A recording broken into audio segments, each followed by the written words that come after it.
Selamat malam, berjumpa lagi bersama saya Wong Gandeng Sakdonyo. Mohon untuk tidak disebutkan nama karena channel ini akan saya naikkan ke konten YouTube saya. Bagaimana saya bisa membantu, Mbak?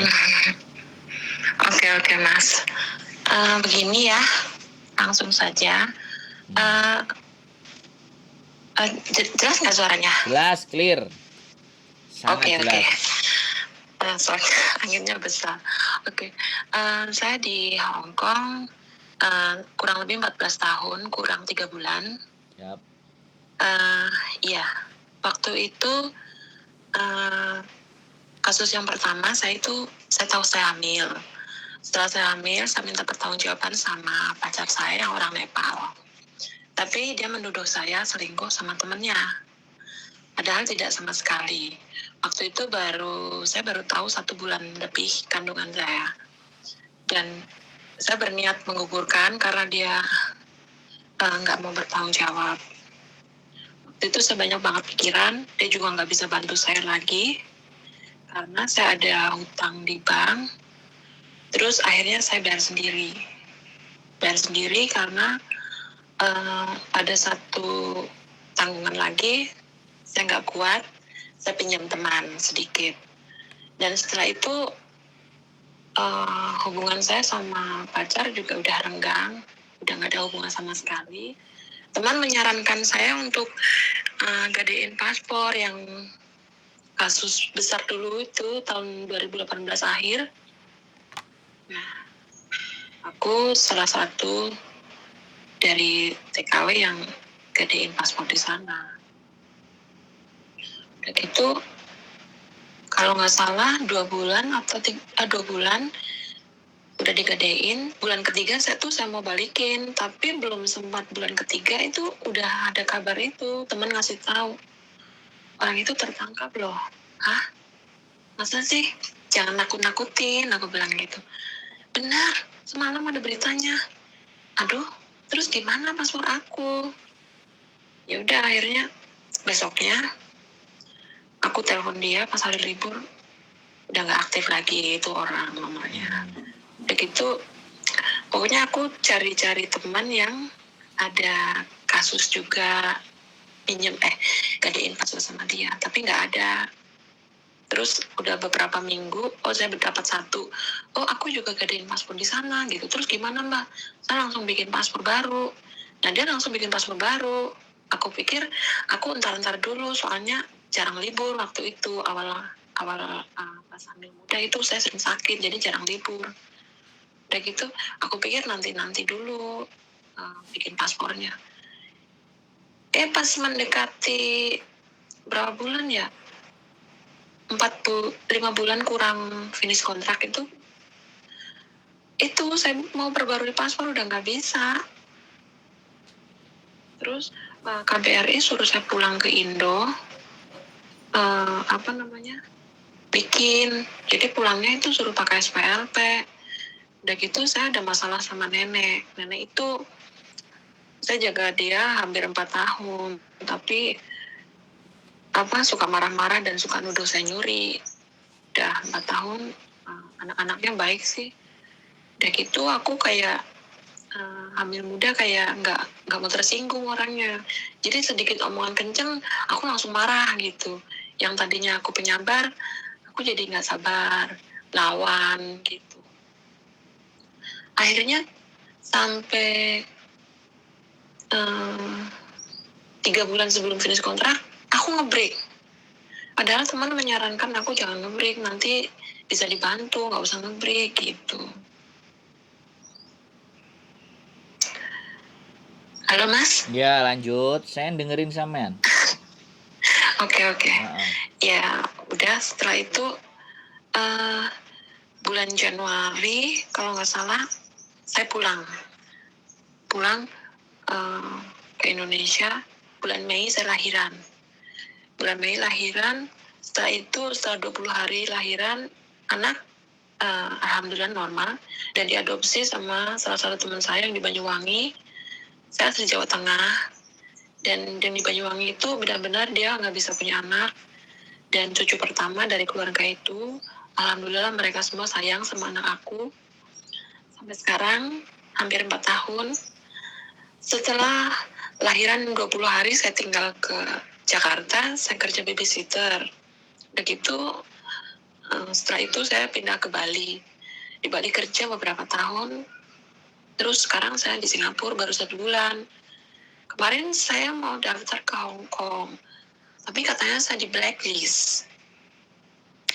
Karena setelah saya cerita, saya masih punya sedikit hutang sama finansi ternama di Hong Kong.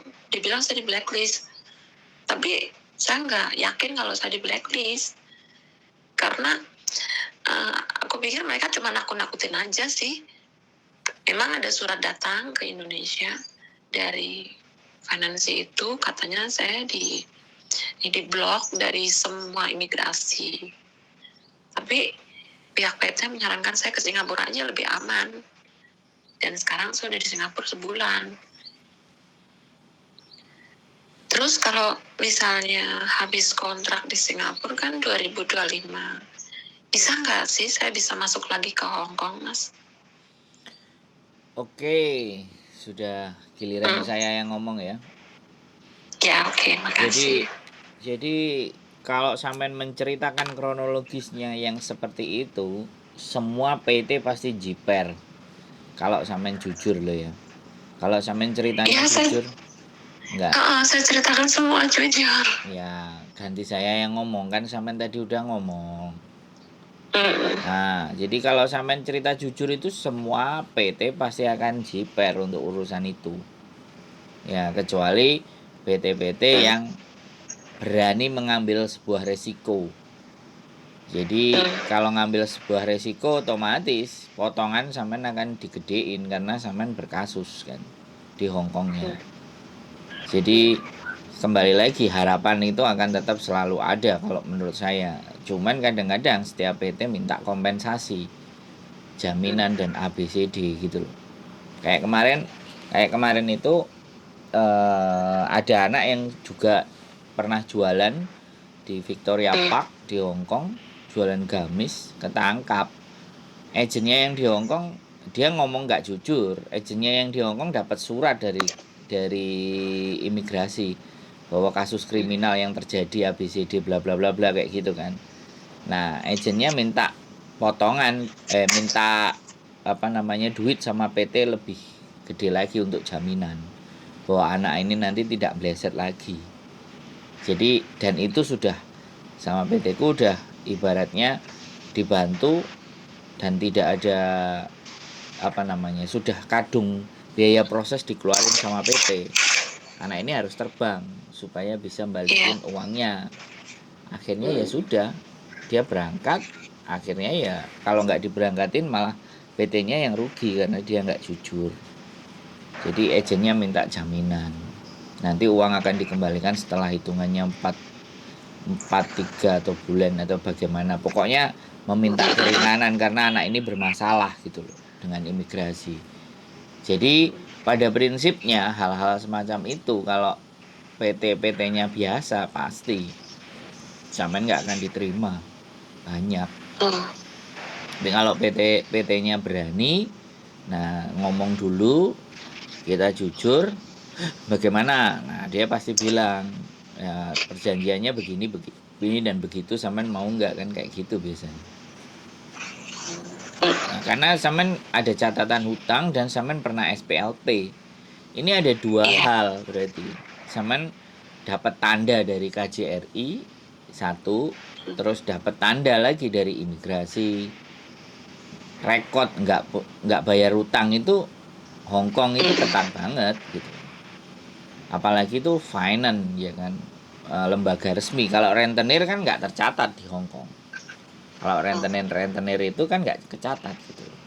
Apalagi ngadain paspor dengan yang belakangnya ada tulisannya kayak artis itu kan di Jordan itu kan. Nah itu rame banget itu kasus itu yang sampai ngomongin itu Mister X bla bla bla bla itu kan. Nah itu juga rame banget. Nah sekarang kalau seandainya sampean mau balik proses ke Hongkong lagi ya cari PT yang tepat. Jadi seperti itu. Nek sampean jujur-jujur aja ya berat itu. semua PT pasti 100% saya garansi wis saya nggak bisa proses gitu. Gitu. Tapi kalau sampean tanya sama saya ya saya tanya sama orang saya yang di PT sana yang punya PT, Pak berani nggak begini begitu, anaknya tak bilangin di depan. Nah kalau dia bilang di depan pasti nanti minta kompensasi dan ABCD, nggak ada masalah. Tuh rekodnya sampean luar biasa soalnya, istimewa rekodnya. Terus gimana? Makau bagaimana? Kalau Makau aman.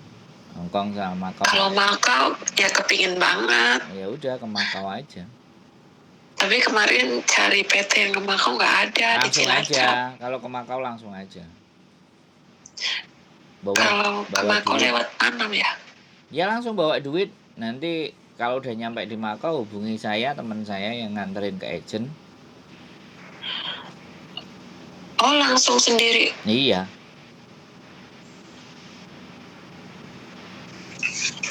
Bagaimana?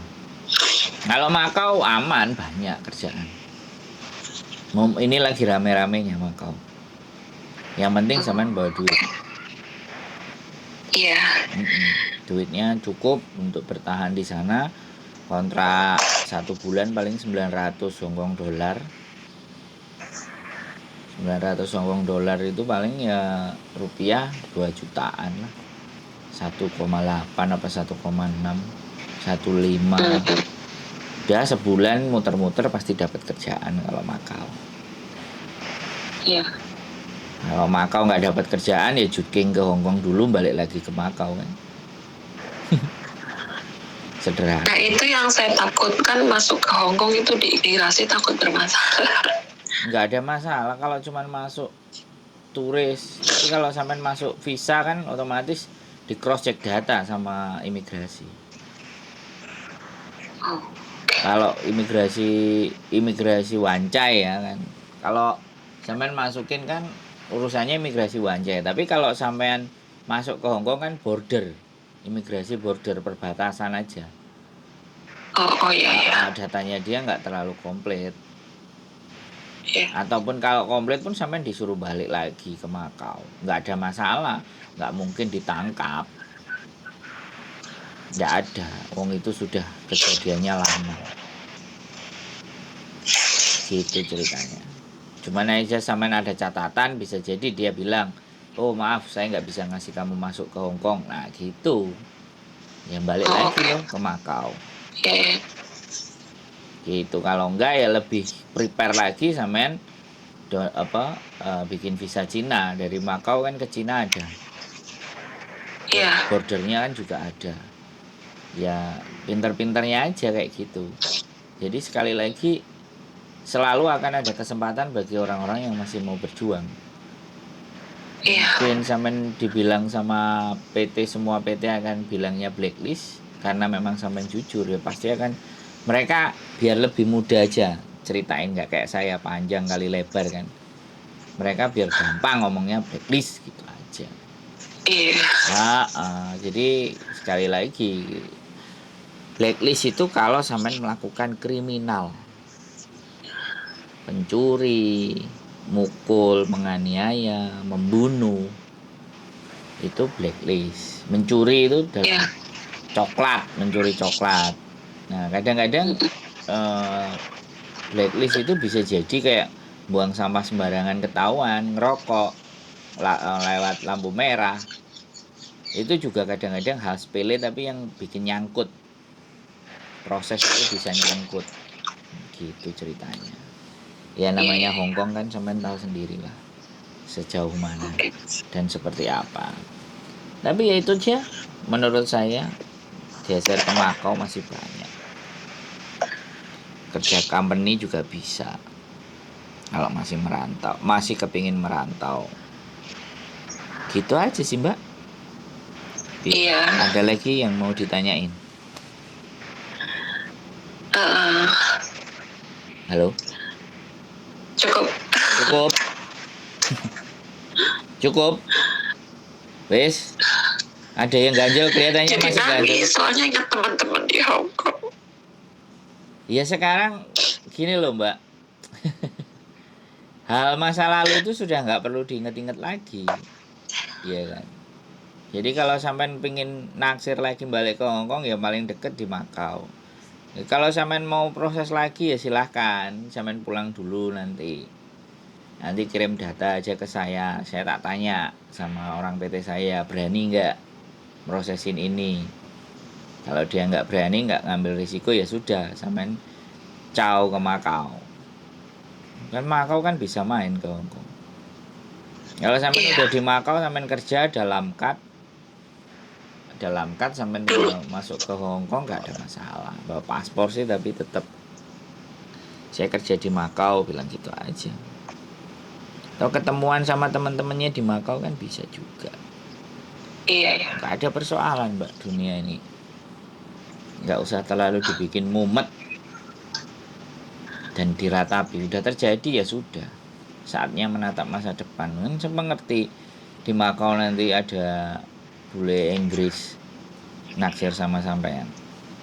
Bawa ke Inggris. Nggak kepikiran ke situ sih.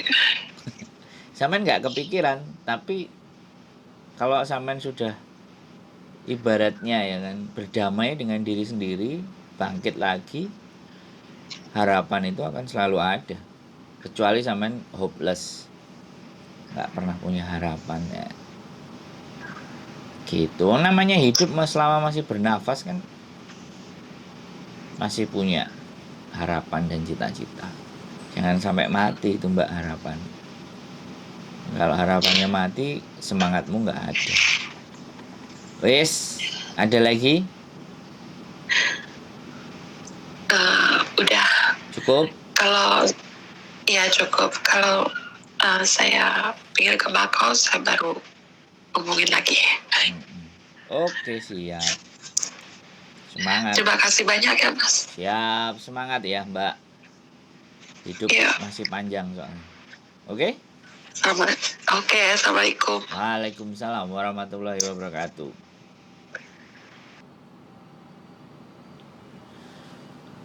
Banyak orang yang punya masa lalu tidak seindah yang dibayangkan. Tapi ya begitulah kehidupan. Bahwa semuanya harus kita lewati. Selama masih nafas berembus, maka harapan dan cita-cita jangan pernah dimatikan.